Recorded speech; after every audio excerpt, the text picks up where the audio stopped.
Hi, Craig. That's- Welcome. Hi, You're late. Craig. Craig, fashionably and drunkenly late as usual, because I was about to say, hey, we're going to record this for future usage, and we will post a live version of this. And then I'm like, oh, wait, I forgot to add the bots that do that. Oops. So what would this be? This would be 8.5? Something like that. Yeah, 8.5, 3DM's live. All right, so people in the text chat / the 3DM's questions chat on our server can ask away. And people, hold on, guys. I just realized we've been quite rude. We want to take a moment to thank Sean, our amazing host, and the person who's been manning eTableCon all day, and who will continue to do so all weekend. Hooray! You have a job we do not envy, yet we are you are very powerful, and we're very happy to be here.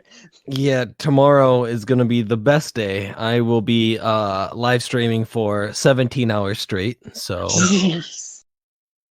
I was And sleeping for Sean is 17 our hours guest of honor. straight, so I wish. God, I wish that were me. As our guest of honor, you're more than welcome to chime in with some answers of your own, as well as being very kind and pulling questions from the live stream chat. Sounds good. And that being said, if anyone has any questions whatsoever on the live stream, just type it in there and I will make sure to either ask it to them or answer it, as well as if you say it in eTableCon, just tag me in it so I can see the notification. Woo! Wilco? So, okay. I'm gonna also everyone, because I'm glad the text chat's as active as it is.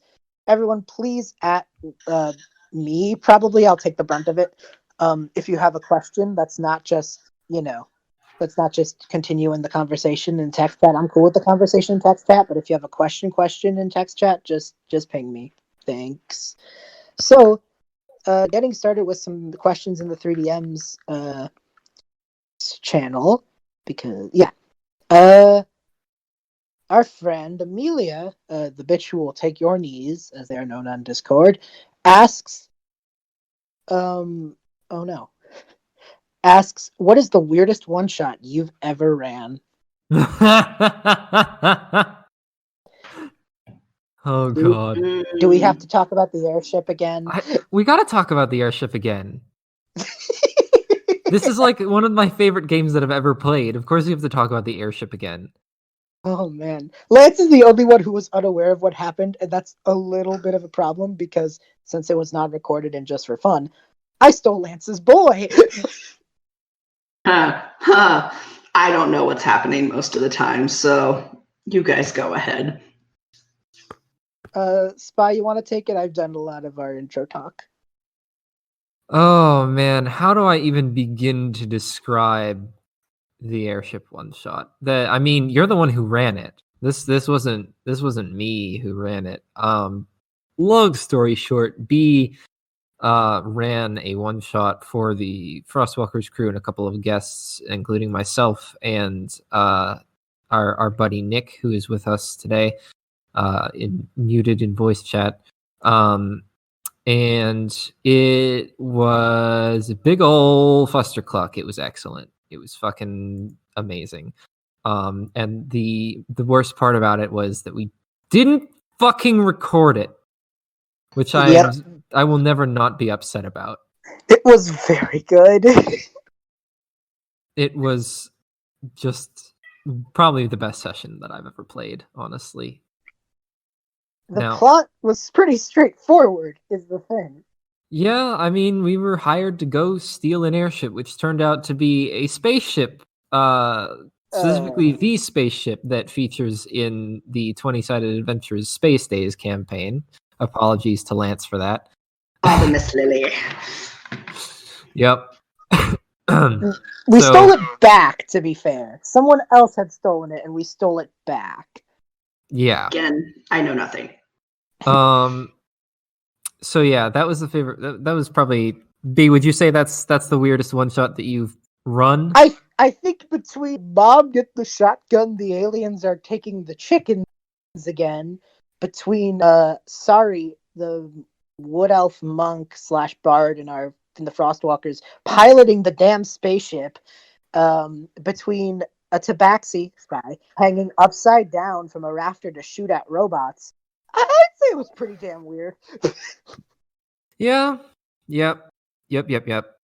Mama, Also- come get my shotgun. The aliens are after the chickens again. I can't even do that voice as well as you, so I did not bother to. I just knew you would. I'm very thankful that you did. And I will say, I think the best joke, however, was just the existence of Timmy Alice Periwinkle. Timmy as a whole is a fantastic character. Thank you, Nick, for being Timmy Alice. They are a gnome with fucking max strength. They are the god of this world, and I fear them. Mm-hmm. The weirdest one shot that I personally have run is probably I mean, I gotta say the Wild Sheep Chase module that I ran for my IRL friends here at university was pretty fucking weird. Which I've mentioned several times before. It was just so bizarre. Highlight, of course, was the actually one of the other weird one shots that I ran for my IRL friends was the one shot that I actually created for Waystone, which is the RPG system that I made pretty much from scratch for my Arcane Punk World Sphera. Still, it's on an archive shelf right now, but I'll come back around to it. And that included a Gorgon who worked as a quote contractor unquote, which translated to probably some sort of gladiator. Honestly, That is what it guys, is. I've had a real bad day. I stabbed my wife at the office. She took the kids in the divorce. Somebody ripped my chainmail tie. It's just been a day. Where do you work? I'm a contractor. Good shit. Good shit. Lance? Oh God. Probably the weirdest one shot that I've ever run was for Halloween, and it was an at table session, which is rare these days. And everybody was in a zombie apocalypse world. But ooh, okay. my friends did not do well. Like, they couldn't go through a window to save their life. And then they ended up just like hoarding themselves in a Costco for pretty much the entire campaign before I told them to get out of my house. So that was probably the weirdest one because they wanted a Halloween one shot and I wasn't prepared. So I just pulled a lot of stuff like out of my butt. The coolest thing I had was a warning siren at the very beginning of the campaign, letting everybody know that there was a zombie apocalypse. That was pretty much the weirdest one I've done. Powerful. Oh man. Next question. Yeah. Do we have one from the Twitch? Yeah, we actually just got one. I was just about to interrupt, but I was telling Emily about the hoarding in Costco because she always jokes about doing that during a zombie apocalypse. Good. Yeah, but Shamador15 asks, what type of games do you like running for players? Examples: fantasy, sci-fi, horror, etc. Ooh. Sci-fi. I am a massive sci-fi buff to the point where even if I try to run a fantasy game or make something fantasy, it will inevitably lean towards, if not completely turn into sci-fi. And there is actually, I've been working lately on setting up what started as a one-shot idea and has evolved into a campaign idea for the Hyperlane system, which is, if for those of you who don't know, Hyperlanes is a system adapted from D&D 5th edition for science fiction. So it does reworks the magic system and classes so that it's more like super science oriented. And it's really, really cool.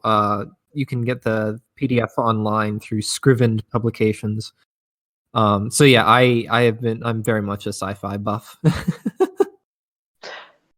Awesome. You give me any sort of game, and I will just combine all of it. That's actually kind of what 20 SA is. It's kind of I was really excited to do a space theme because that way I could have all sorts of worlds that these people go to. But normally I will do normally I'll do fantasy. That's usually the main go-to, but I've been getting kind of dabbling in horror, which has been really fun. And so I'm thinking about throwing some more horror campaigns out there, but mostly fantasy, but jack of all trades, master of none. I'm gonna piggyback off Lance's answer and just say fantasy is the one that comes like easiest, and most groups when they play like D&D are expecting. But I like want to try different things, and I've had ideas for different things. So who knows what the future holds for this intrepid dungeon master? Eyes emoji. Who knows? Lies in the evils of the hearts of man. The shadow knows. That's a dated ass reference from my dad. Anyway,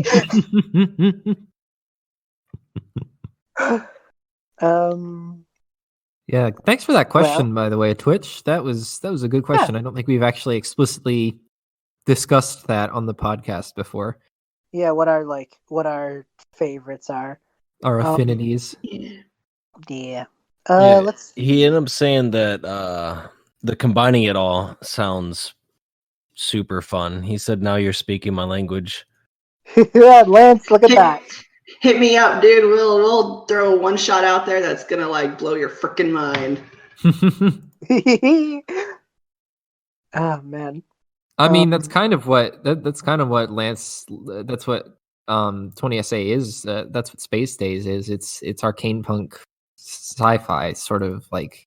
Yeah, it's got a lot of lore that deals with old fantasy, but it's set in a kind of steampunk, arcane punk, apocalyptic sci-fi world, which is super fun.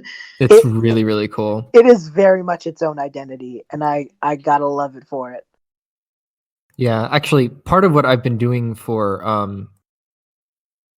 Orion's Echo, which is the Hyperlanes campaign I want to run, is looking at like the Forgotten Realms like races and their lore and such, and basically reinventing them in a sci-fi context. So like a bunch of the humanoid races, orcs and elves and tieflings and all that are actually post-humans. They're descendants of the human species that have been genetically modified for specific environments, or like the goblins are an alien species with 4 arms for twice the mischief, of course. And one of my favorite little in-jokes that I've made so far is that the hobgoblins are just goblins from the planet Hob. Like that's the whole lore is just that. Yeah, they're goblins. They're genetically modified because they're from the planet Hob. That's why they're called hobgoblins. That's great. Oh man, I love that. Let's see. While we're at this, I will. Oh, right, my little addenda. If you're with me, you're doing some planescaping, boys. I do.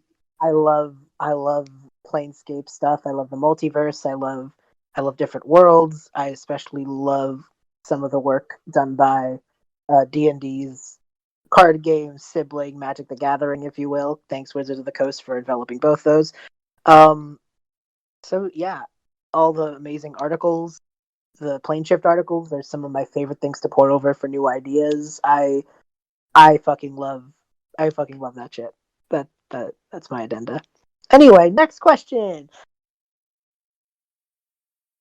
Let's see here. Well,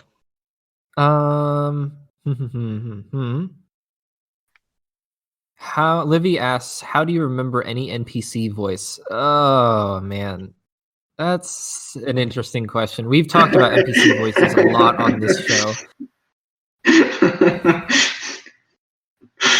Why are you laughing so ominously, Lance? Because he doesn't remember them. Oh no, I do. It's just it's one of those things that I only have like 3 NPC voices. And if I try to make up a new one, I will write down in my notes really badly what I think they sound like. And usually that's after I've already had a couple shots. So, you know, coming back the next session and they're talking to this NPC that is a big part of the story right now, I'm just like, how did they sound? Okay, surfer English. Oh, Dog that's an walker. interesting combo. Yeah, no, it's fun. I don't know if I get them right at Hang all. 10, my dudes. Let's drop in on a grommet.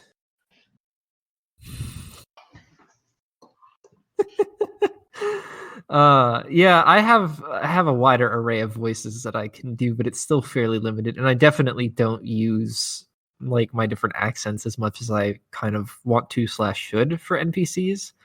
But in any case, usually I don't have a whole lot of NPCs to begin with. Like the puzzle dungeon that I've run for several different parties now has like one NPC interaction because it's a puzzle dungeon. You just gotta solve the puzzles and get to the end. And bottle prepared for thermos full of vodka. And well, that's not a universal constant here. That was on you. I am very powerful. One party drinks the water, one party bottle flips their thermos full of vodka and dabs, the other party fucking eats a whole ass bugbear at the final boss. It's D&D's like a box of chocolates. yeah, D&D is like a box of chocolates. You never know what your players are gonna fucking shove in your face. I like that. Yeah, so I mean I've demoed some of my character voices on the show before. Like I can do various incarnations of English or British. I can do Scottish, not especially well, but I can. I can do a bit of Southern Belfast Irish. And of course I can do Australian. It's in my blood. I can do Slavic. That's kind of where my range. I mean, I can do New York if I really want to. How do that you is remember actually them? how do I remember them for the NPCs? I just sort of like I haven't had the problem of not remembering it, mainly because I just don't have that many NPCs. I've had that problem. Well, yeah, because you make a lot of NPCs. I do, and I'm proud of it. Kindle has a lot of characters, and God Almighty is keeping track of them a fun time. I will say I get on myself when I double up a voice. And the worst case of that for me was Calum and Jitter, but I will let you finish because I've realized I've taken it. I'm sorry. That's all right. The problem for me is matching the exact pitch and cadence of the voice. So like, for example, in my non-game, my scripted podcast, Starhopper Radio, I voice an AI called Homer, and he sounds a bit like this. But the voice is pitched down a bit, and I don't actually remember exactly how down-pitched it is, so recreating his voice in later episodes is going to be a bit of a challenge. Good luck. Yeah, thanks for that. So yeah, it's less of remembering the voice. Like I can remember what they sound like. I have like recordings that I can play back. It's just actually getting to replicate that several times in a row can be challenging. Yep.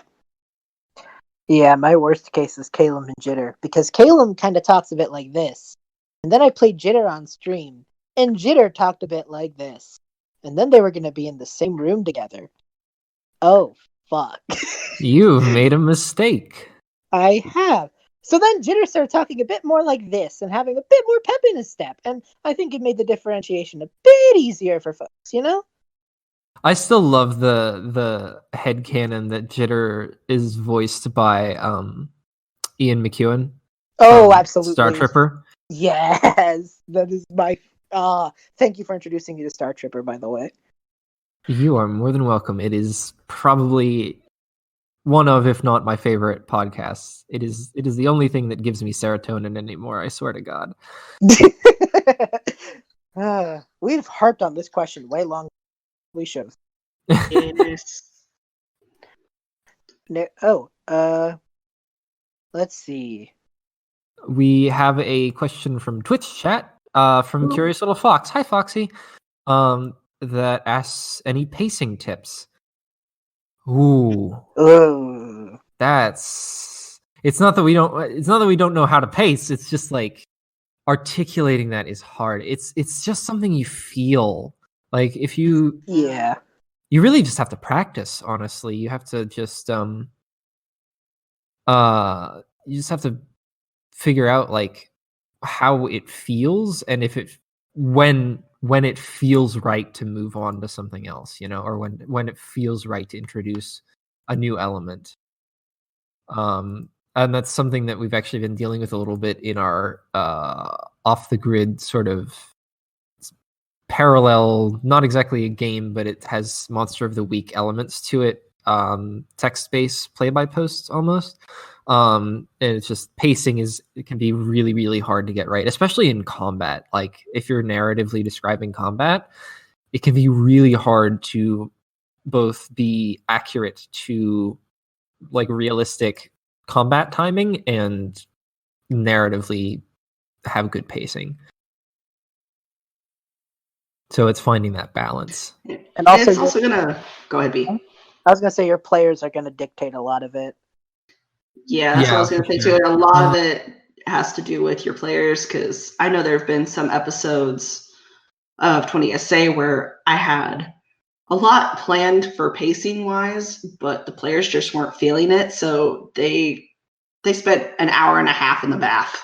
Like we didn't get anywhere. So you really just have to go with your gut, really, when it comes to pacing. Yeah, and if you're not recording, it's a bit of an easier feat, you know, because there's less of an expectation of where you are starting, such where you got to be per week. But so at your home games, it's less of an issue, though it is an issue, you know. Yeah. I will say it's more of an issue when you have a recording schedule and like so many episodes you intended before you finish something, you know.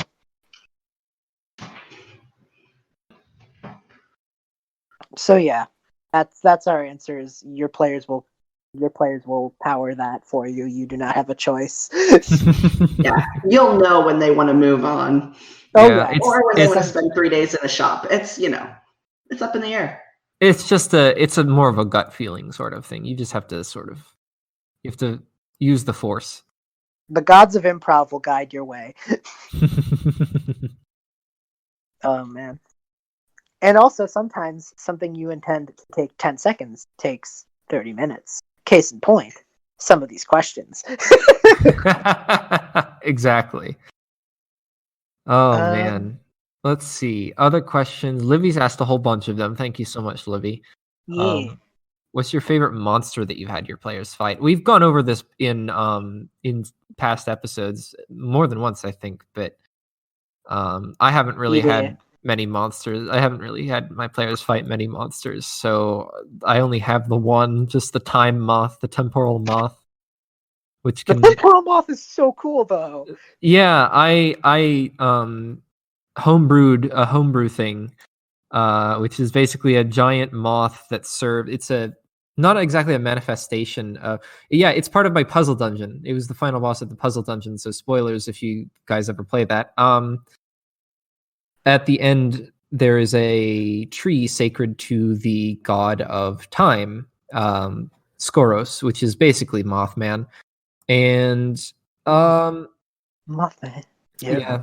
A man. I said Mothman, got a 12-foot wingspan. I said Mothman, scared some kids in a van on their way to meet some family. I won't go into the whole song. I have a whole song. Anyway, so it is a giant moth that is like these dark grays and blacks with red like patterns and red eyes.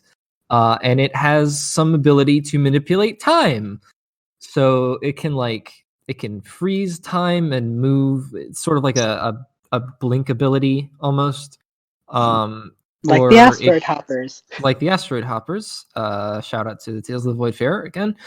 And its ability, which it can use once per day, but can be broken because, well, you'll see, is that it can create a temporal facsimile where it literally calls another version of itself from a different timeline to assist it in combat. Which can make combat a mess if you don't dispatch it very quickly. So yeah, that's the temporal moth. And I'm still fairly proud of how I built that one. I think I built it off of another homebrew creation that I found on the D&D homebrew wiki. That was a flame moth, I think. I don't remember exactly what it was. Lance, you got a cool monster you want to shout out? I think the coolest monster that I did is actually not even a monster. It's the AI Rosie. Yes! In the Yes. Halloween episode of 20SA, the group gets stranded on a abandoned space station that's caused their ship to malfunction and has locked them there and is causing all sorts of like hallucinations and monsters and creepy dolls and tapping into their inner worst fears. And it turns out to be a corrupt AI that has taken control over the entire space station, and her name is Rosie. And it's kind of fun because I got to incorporate a bunch of like sci-fi aspects to it. There was a really cool AI fight where actually the main cast's AI got corrupted by her for a brief time, which was fun. And You say fun, I say That my was heart. fucking terrifying.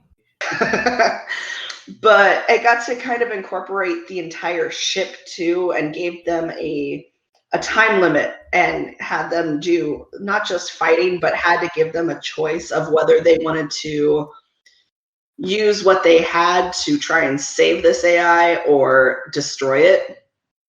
So I think that was probably my most fun monster. That's a good one. Man, I ran a whole campaign and I'm trying to think. I like want to pick something more recent, but oh man. Yeah, no, I'm gonna talk about Aster. My favorite fight that we've had was during a live show we did for the Small Terrible and a Dragonborn charity stream, where their enemy was this fallen Aasimar druid / rogue named Aster. He had some previous history with the party's rogue, part of their old crew, and fell away. He became abandoned and everything, you know? After living off the land for so long, he grew attached to nature and became part druid. But it's implied that he's been there since the first episode in hiding. And because of that, he was affected by the first threat, which was the ice curse that was basically freezing people in place and killing them. So this antagonist, who the party wants to save, it's Andre's old friend, has a time limit. And the more they use magic, the more they exert themselves, and the more this curse takes hold of them. And it grants them temporary benefit, but long-term pain, you know?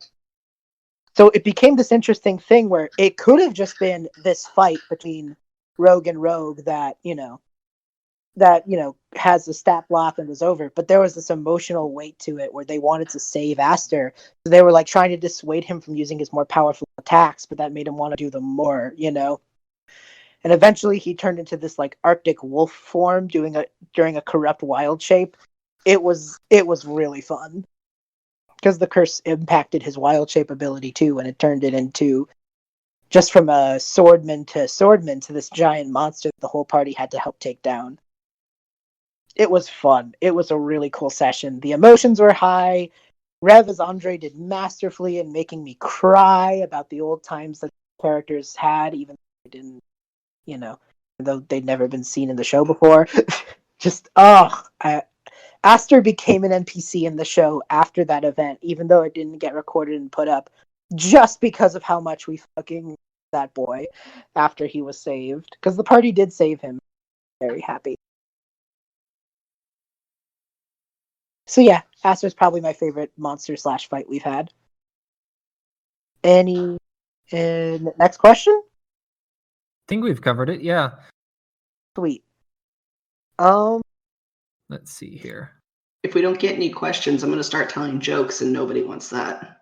No. No, we've still got plenty of questions. A lot of questions about NPCs, which is great because I don't have many NPCs, so I can just sit here and chill out. I do have one from Shamador15 through the Twitch. Thank you again, Sean, who asked, "What are some of your inspirations?" And I know we talked about these before, but if you want to give like your top 3 inspirations, that'd be cool. B, I think we might have to say that one for last because holy shit, we could talk about that for ages. You got a point. Let's see. If we just do the top 3, Yeah, we could do that. I can't pick top 3, dude. Okay, well, we'll give you time to think about it. Yeah, I think we are going to have to save that one for last because it's a really good question. Yeah. But that is going to take a long-ass time to unpack. Yeah, let's see. Pluto Akin asks, or Pluto Akin, I can't tell. When creating campaigns that's the question. Damn it. Brave Singer asks, are there any DMing tips or tricks you wish you had known when you started your campaign? Oh man, I think mine is chill out. You're gonna have a half page of notes one day, and it'll be a good day when you do. Yeah. When I started out, I was starting out writing like story form for my campaigns. And now I get like maybe 4 bulletin points. Like, your players are going to derail no matter what you do, no matter and that's the fun of it, honestly, because that's when they come up with something that you would not expect them to do. I know my cast has done that a lot, and I'm super proud of them for that. But yeah, you can't take it too seriously, and burnout is real. If you need a break, you talk to your players, you take a break because you want a story that they're going to enjoy, and you can't do that if you're not enjoying yourself as well. So yeah, another thing that I've recently talked with the Tabletail chapter of World Anvil.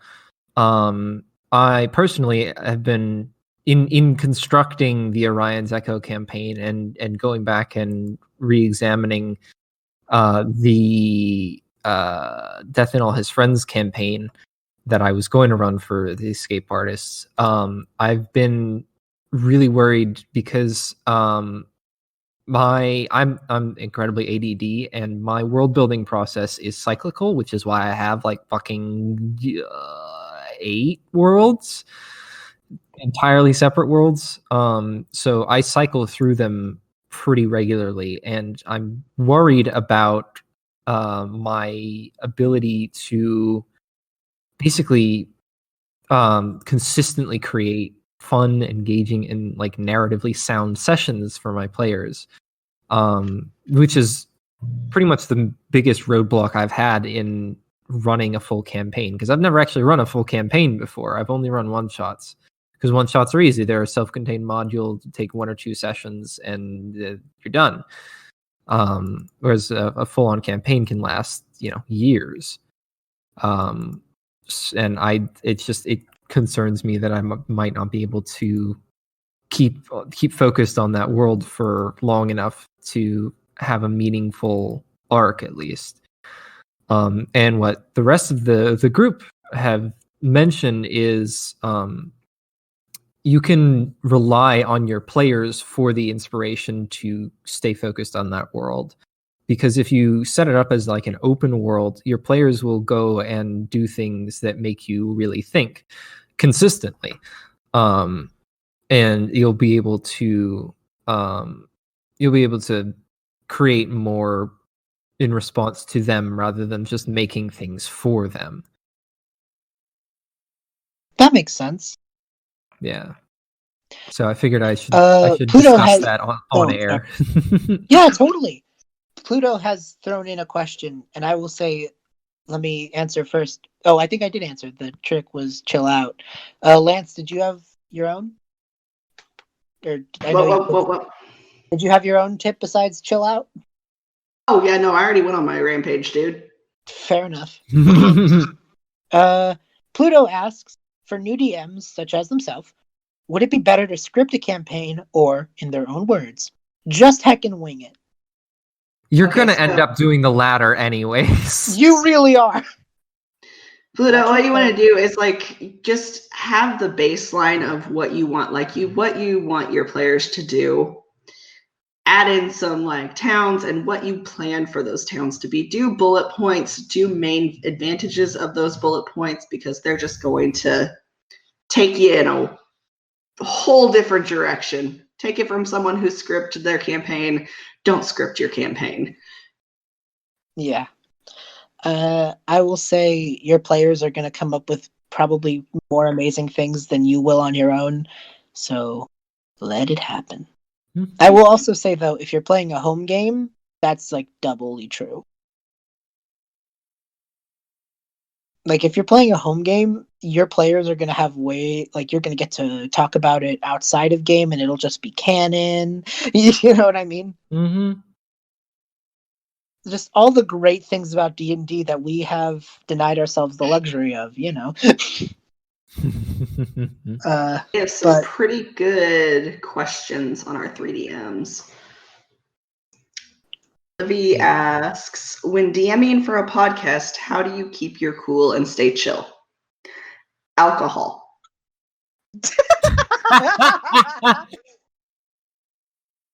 I mean, fair, but also you're the only one on this show who's old enough to drink. I'm so old. Legally. Not that I would if I could. I literally cannot stand the taste of alcohol, but that's neither here nor there. Honestly, I guess just keep in mind that you're on air. It's I will say it's entertaining when players and or DMs lose their shit on air, because that in turn makes listeners lose their shit. But in general, just like being conscious of the fact that you are that you are on recording should chill you out, and make sure that your players understand the etiquette, as it were, of recording a podcast. Yeah. And also, like, frankly, when that doesn't help, go the opposite route. Think to yourself, like, yeah, it's recorded, but I'm still having fun with my friends, and that might keep you in your zone a bit more if the other way isn't helping. It depends on if you want to get more close knit or if you want to wide spectrum. It depends on what your emotions are feeling at the moment, you know? Mm-hmm. Because both of them are true. Isn't that great? Yeah, this is great. Because both of them are just true. I'm true, but still. Baby, where are you exactly? Whoa, stop. You're gonna want to mute yourself, buddy.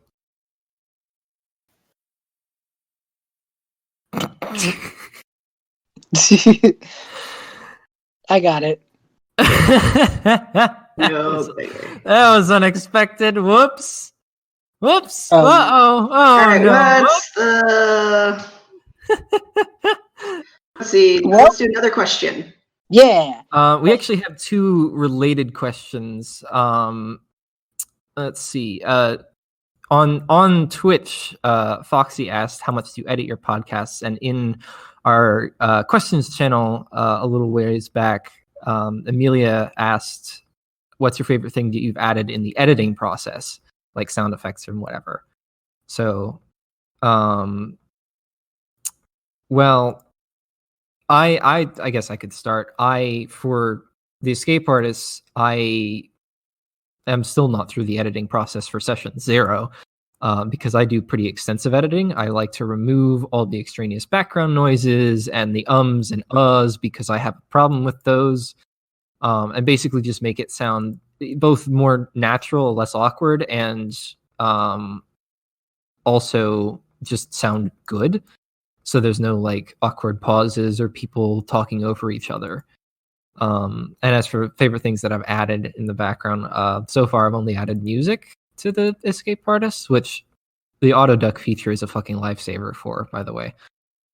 But our player Jason actually,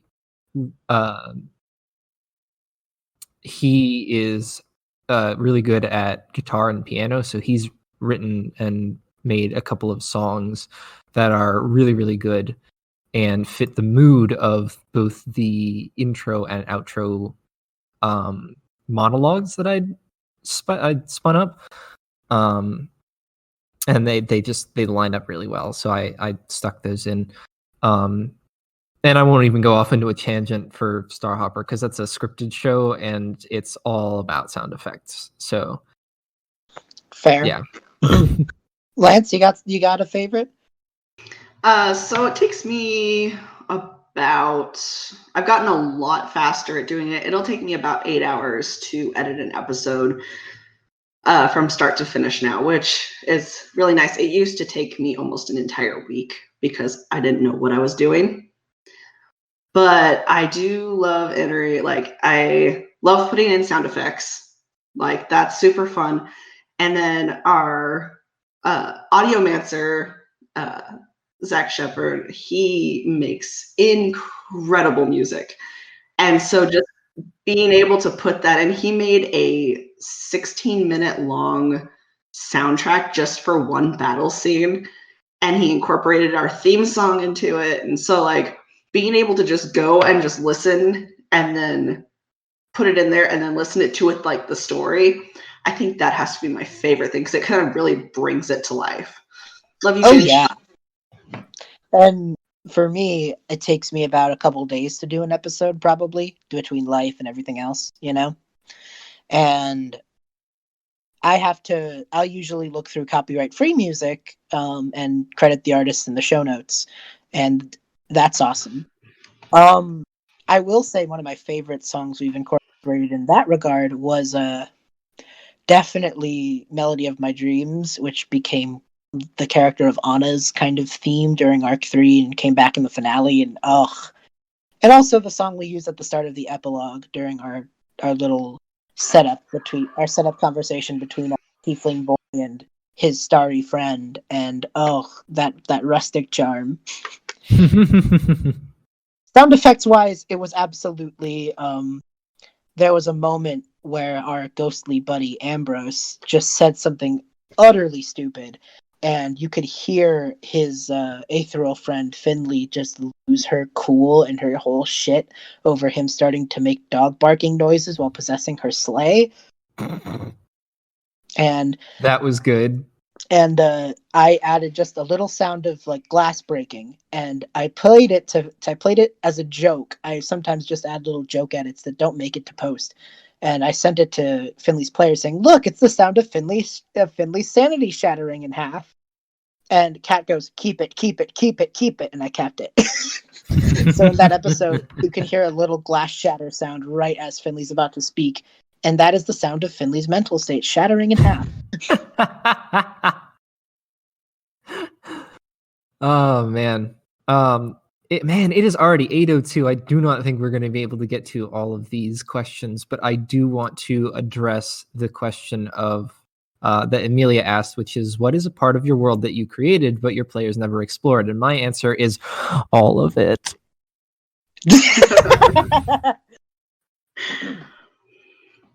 Mood?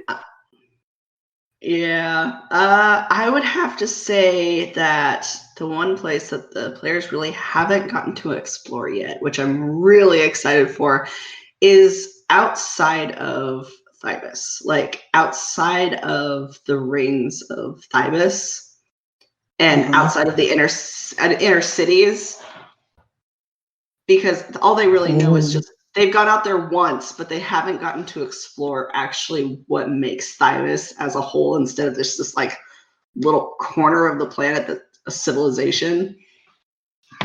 Yeah. So, that's exciting. Yeah, heck yeah. Old Town Ruins for me. They've been in places of it, but only in episode 2 did they ever like wander the streets of it. So yeah, Old Town Ruins would be my place. It's like a city of the dead, and it's a really fun locale. But who knows? Maybe I may touch on it in the future. How much time do we have left, Sean? We have 27 minutes for the eTableCon's live stream of this. Sweet. Okay. I guess so. We have a bit more time than we thought, so we could probably get to a few more very quickly. A couple more probably. Whatever we Yeah. don't get to, I'll pin in the channel here. Totally. I do definitely want to get to the inspiration, because we've actually had several people asking what we look for in inspiration. Oh yeah, I so- definitely want to get to that too. So maybe at like the 7:15 mark, we'll shift gears to We'll it. do maybe like 2 more questions and then end it with the inspiration. Yeah, That works for that me. sounds good. So keep throwing your questions in if you want. If we don't make it to it, we'll pin it, and it'll be in one of our recorded episodes. Mhm. Let's see. I want to try and give a little preference to our, give a little bit of preference to our buddies in the Twitch chat, because But I think we hit all of them for now, Yep. which is good. We did. Let's see. A bunch of questions about NPCs. So Yeah. We kind of want to. Oh, here's one. Avon, who plays in the Space Days campaign, Hi, Avon. asks, "How do you keep yourself from following certain PCs or even pick your favorite?" Don't. You're all my favorite. Is that the yeah, right just answer? basically just fall in love with all of them. You inevitably will. Unless you have a jerk who's playing in your campaign, in which case I feel sorry for you and I hope they leave as soon as possible. But yeah, actually one of our listeners in the chat has basically said my answer, which is just be a fan of all the PCs. Because they're all important to the story. Totally. It's not just the one protagonist. You have a whole group of protagonists who are helping you write this story. Which actually is kind of what happened with the original plan for the Escape Artist, because it was just going to be the 2 players and then a couple of people who would show up from time to time and like play minor roles. But 2 of the 2 other people, the 2 minor roles, ended up becoming way more important to the story, and just I fell in love with them. So now we have 4 prospective players instead of just the 2. Yeah. And all of them have great backstories that will play into the campaign once I get around to it. Fair. I think having particular plot threads that are character specific is not the same as the campaign being character specific. Right.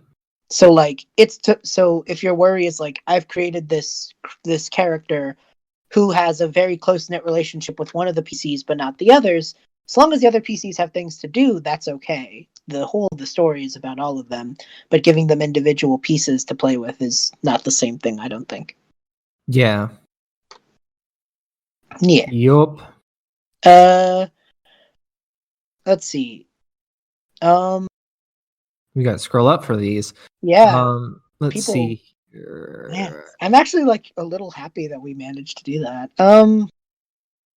Have you ever had a throwaway NPC? Amelia asks, have you ever had a throwaway NPC that your players got way too attached to? If yes, who's the NPC? Yes. Yeah. It was Sito. Really? Sito is not supposed to be a huge part of this this campaign, and yeah, no, that just went off the rails way too fast. He is now like, they would kill for that AI, and he was not supposed to be that way. They have killed for that AI, haven't They they? have they have killed for that AI. So he was just supposed to be this like side character that if you had a question, you could come to him. But And, no. and now No. he's like a main character in the story. Yeah, now as well. he's the main character in the story. And he's changed the plot dramatically. So I can't speak for my players, but since I don't actually have any for Orion's Echo yet, but in writing the teaser prologue for Orion's Echo, it's told through the captain's logs of one commander, Akair Vyth, who is a big old orc tiefling, just an absolute brick shit house of a man. And in writing these, I accidentally fell in love with his character, and he was initially supposed to just die, and the logs were all that was left of his existence. But I'm like, no, this guy is too cool. I need to make him an NPC that the characters will meet eventually. Totally. So he is inevitably going to show up. God, I'm just so excited for Orion's Echo. And a similar thing happened with Dr. Thadwood in the Death and All His Friends campaign. He was actually just a throwaway for the test session. And then I brought him back when I was planning the session 1, and he ended up being basically almost like the party's handler for the organization that they ended up working with. And of course, Dr. Thadwood is an anagram of Todd Howard. The Hidden Todds! Yeah, which I've mentioned the Hidden Todds before, but I have a list of like 7 anagram names that are all anagrams of Todd Howard that I will be throwing in throughout the campaign as the Hidden Todds, and I've been challenging my players to find the Hidden Todds. We got a last minute submission from the Twitch, so Ooh. I will very quickly say my 2 are Laura and Gale. Both are with Wraith. We're supposed to be their friend in episode 2 alone, but then got a party hat and everyone loved him. And then Gale was a Arctic elf of Ariel, who was just supposed to be like the Watchman of the Hearth, which is this town they went to. And then Livy surprises me out of nowhere with Sari being all blushy and giggly around this character, and I'm just like, I did not see that coming. Okay. And so then Gale just got pulled into the finale as like the one Sari kept pining over, and it eventually worked out for dear Sari, and now I have to think about Gale as a character and his tool set and everything. So yeah. All right, yeah. So we've got a couple minutes to talk about this last minute question from the Twitch chat by Potato Spuddy 33, who asks, when deciding the fate of some characters, do you feel bad for that character, like whether they are worthy of keeping in your lore or story or not? And I can't. I mean, I assume that came from me talking about Commander Vyth, and yeah, I felt bad for him because like. Well, he loses his mind pretty much. He loses his memory. So part of the campaign, I guess, would be getting them back. And that's all I can really say because I haven't gotten to that sort of stage in a campaign yet. But you two boys, take it away. You first, Lance. Most definitely. It's like we were saying before, you grow attached to these characters over time, and especially ones that are a part of the story or a part of like the main part of the story, and you know that to move the story on, something has to happen to them. It's hard. You sit like I've sat there just staring at the screen going, do I really want to do this? Is there any way around this? But you know, to move the story on, sometimes you have to do it. And yeah, you feel bad, but yeah, no, you feel bad no matter what. You just feel horrible. You will feel bad. That's why alcohol helps. Do I talk about Anna now? Because I feel like I talk about Anna now. Yeah, you talk about Anna now. Yeah, you talk about her now. Anna was the dead love interest of our Prince Boy Calum, who then managed to work the fabric of time and space to, in the astral plane, come up with a way to come back as a lich, but also bypassing the evil parts of lichdom, which is because of the Baal Norn lich, which is an early like 3.5 thing. And so Anna, as a spirit for a whole like leg of the campaign, is guiding the party to these like things that'll help her resurrection ritual work. And that came because Anna was just going to be part of Caleb's story, but I loved the character so much, and everyone else loved the character so much, just from our, what was this character like, that I was like, yep, I'm working in a whole plot line. I'm changing an entire course of an arc to bring Anna back and bring her to this party. And it became this very, very nice and emotional story. So I love that a lot. Do we want to do our grand finale? I think we do. I think we are finally getting to Pluto and Shamador 15's questions of what are some of your inspirations for games when creating campaigns or one shots? What things have you taken inspiration from? Which is hard to cram into even 15 minutes, but I just fucking love space, my dude. But it any number of things, really. When I was starting up the Escape Artists, I was mostly inspired by the Adventure Zone. Of course, who isn't, right? But I also was looking at an exported map from Space Engine that I generated and was looking at in a paint program, and I'm like, wow, this looks like a fantasy world. And then the old gears started turning. I'm like, oh god damn it, now it is a fantasy world and I have to do something with it. Or in the case of Waystone, the system that I built for Sphera, I can't remember exactly why, but I'd been thinking about like, oh, I want to do an RPG system for Sphera for quite a long time, probably at least a year before that point in October. And I just wasn't sure how to go about it. And part of the reason why I initially started thinking about it, well, part of the reason is I took a lot of stuff from D&D and sort of stuffed it in Sphera and gave it its own justifications and quirks and stuff so that it isn't directly ripping off of D&D, obviously. But another part of it was about this time last year was when the Swords Fall Kickstarter was really taken off. Yeah. And for those of you who aren't aware, Swords Fall is a super fucking awesome Afro-punk world and RPG system and basically a multimedia experience by Brandon Dixon.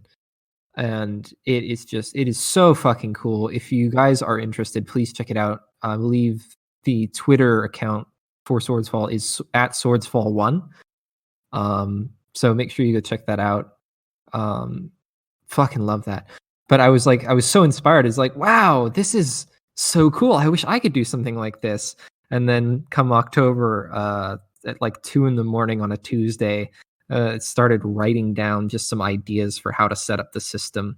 Because the major hurdle that I'd been facing was how magic works in the Spheriverse. Because it's not at all like your run-of-the-mill magic system. It is justified with quantum physics, and therefore it works very differently to your regular magic. I heard Lance sigh, and I just felt the Misfits like return in my brain. When you mentioned. Don't talk about the Misfits. But yeah, so I spent about 2 straight weeks just grinding out this RPG system for Sphera. so yeah, the leading inspiration for that was both D&D and Swordsfall. And real quick, as far as Orion's Echo goes, I'd wanted to do stuff like D&D in space since hearing both 20SA and Tales of the Voidfarer, which is another kick-ass podcast that is Spelljammer based. And we had them on. And we had Nick on last episode. Super cool. Thanks again, Nick. But I'd been wanting to do D&D in space, and I was thinking about ideas for how to do that. And then my friend showed me the Hyperlane system, and I'm like, whoa, that's so cool. I got to do something with this. And from there, it just like built up and up and up. And I can't really pin down a direct influence for Orion's Echo, but definitely there's a lot of 20SA, there's a lot of Space Days DNA in there. There's some Spelljammer Voidfarer DNA in there. And there's also a bit of cosmic horror DNA in there, which I won't say much on here because my players are going to have to find that out from themselves. But suffice to say, I'm very excited. And I took up most of that time. I'm sorry. Okay. I will be brief and short, and my top 3 inspirations that I took for Space Days that were a huge inspiration for it were all media based. Harlock, Space Captain, Treasure Planet, and Final Fantasy. Nice. So you throw all those together and you got 20SA. Those were my kind of inspirations. Awesome. Nice. I have a funny story with this where I will say I take inspiration. I can't say I have a main one for the Frostwalkers because mine is way more like, oh, that looks cool, I'm using it. And, ooh, that sounds cool, I'm taking that, you know? Yeah. So a lot of things from a lot of places. I can't even really pin down one. I will say listening to other D&D has inspired and improved my D&D a lot. Like, I'm constantly learning from other people. That's totally not why I started the show. Just leech ideas. No, it's not that at all. But like other people, other DMs have been almost more of an inspiration to me than other media. So like Taz, 20A, anything and everything, you know? I devour all of it, find cool things. I'm like, can I work this in? But I will admit, 2 of my bosses have been based on designs from Kingdom Hearts, so I guess we have that. Yeah, that's fair. Yeah. I did forget to mention a good chunk of my inspiration for Adrian, the world of Death and All His Friends, was actually the world of Nirn and Tamriel in the Elder Scrolls. Because I fucking love it. I am a huge Elder Scrolls nerd. And I think actually a little bit of the bones of Orion's Echo are inspired by Michael Kirkbride's writings for like Coda and Kinmune. I wanted to do something a little bit like that too. Which, for those of you who aren't aware, Coda is Michael Kirkbride was a writer for Elder Scrolls 3 and 4, and he writes a lot of stuff that is now paracanon since he no longer works with Bethesda on the Elder Scrolls. But he knows more of the lore than other fan writers would. And he's written stuff like Coda, which is set in the 5th era in the future, or Kinmune, which is from the perspective of the 9th era. And it's just very interesting to see that fantasy world that we all think of as like, oh, that's archetypical fantasy, in the context of, well, no, this is like now space fantasy, almost sci-fi. So yeah, basically just look at things that you love. My advice, which I've said before, is look at some things that you love and think about how they would fit together, almost like a puzzle piece, but world building, and just see what you can do with it. Just throw spaghetti at the wall until it sticks, you know? Hell yeah. Your players are going to be your biggest inspirations, I will say, though. Oh, yeah, for definitely. sure. Absolutely. Sometimes you'll be laughing after a game and someone says something and you're just like, write that down, write that down. happens The all the whole time. Steve Jamie Heinemann's. My players come to me all the time and give me like thoughts about, you know, what's going to happen. And there have been times where I'm just like, that is so much better than what I had planned. Like, my favorite thought experiment in that vein is, imagine if your campaign were a TV show. What would you, and titling for podcasts has helped me a lot with that thought experiment. It's like, if your campaign was a TV show, what would your episode synopsis for that session have looked like? You know what I mean? It's a weird thought experiment, but what would be like the bumper text when someone like flips through the channel and sees it? You know what I mean? And it's a weird thought experiment, but it helps you remind yourself of things your players have done.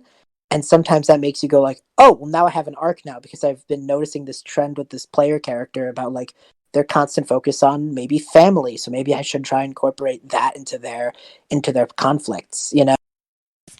Mm-hmm.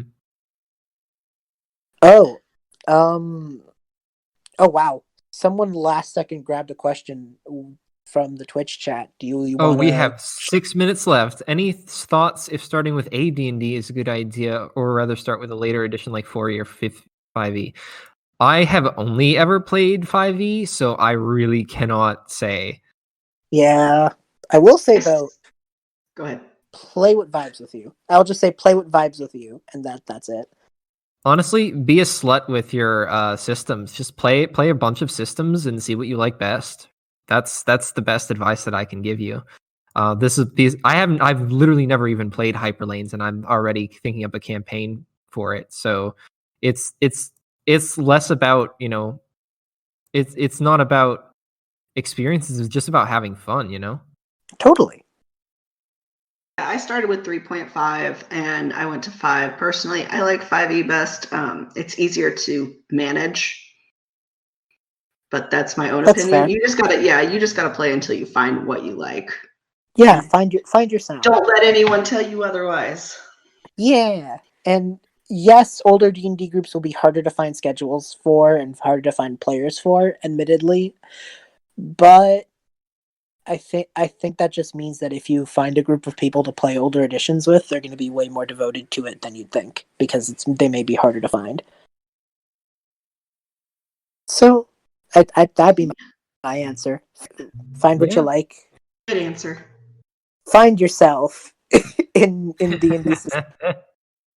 Travel the multiverse and find yourself. You come to the 3 gurus on the mountain, on the fucking peak of Mount Everest, to ask what the meaning of life is, and all we say is find yourself. Find it for yourself. Man. All right. There are a couple of questions that we didn't get to that are pinned in our questions channel in the server, so we will get to that we'll use those for episode 9. Thank you guys all so much for showing up. Like, holy shit, there are a lot of people in voice chat right now. Yeah. I would like to take a few minutes of everyone's time, if possible. The exciting part. Yes. Yes. Just to wrap things up, it is May. So that means it is also Min-Max Mankind. What is Min-Max Mankind? It is a charity drive that is done by our Big Brother podcast, Lawful Stupid. This is their 3rd annual one. They're a great podcast, by the way. They're on campaign 2. You need to go listen. Love you, boys. But what they do is throughout the month of May, every time they have an episode released, they will roll a D20, and that roll represents the dollar amount that they will donate, plus they donate 10% of what they make from their patron. In May, it always goes to Child's Play Charity. And Child's Play Charity is, they provide games and entertainment to improve the lives of sick children that are in extended stays or prolonged visits in hospitals. And they do this awesome thing called Min-Max Mankind, where you, as a podcast or a group or whatever, can roll a D20 and do the same thing and donate to a charity of your choice. Or you can just donate at minmaxmankind.org.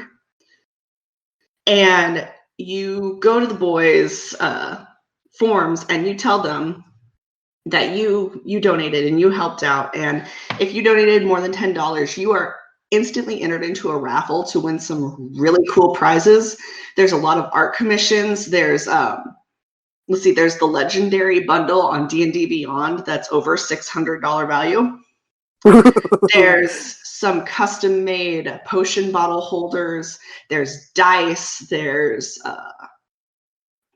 there's so much stuff. Like Devin went on Instagram today and did like a 17-minute video just listing some of the prizes, and it is super cool. You can go to minmaxmankind.org to donate, and it's for a super good cause. And so I actually kind of want to call out a couple of podcasts to do this at their choosing.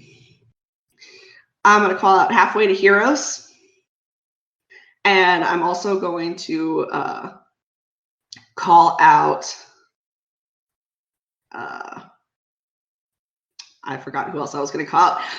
B, I'm going to call you out. Oh shit, okay. So I call out the Frostwalkers. And yeah, we'll do it. Yeah. So if you guys can donate or share or even just go and find the hashtag and spam everywhere with it, that's a huge help for them and for kids who need some fun in their life. Yeah, absolutely.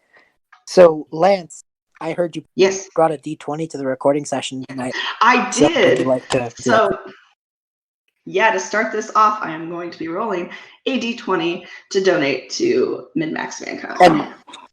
And that'll be on behalf of the 3DM session tonight. And I guess And that kind of is a sturdy 17, my boys.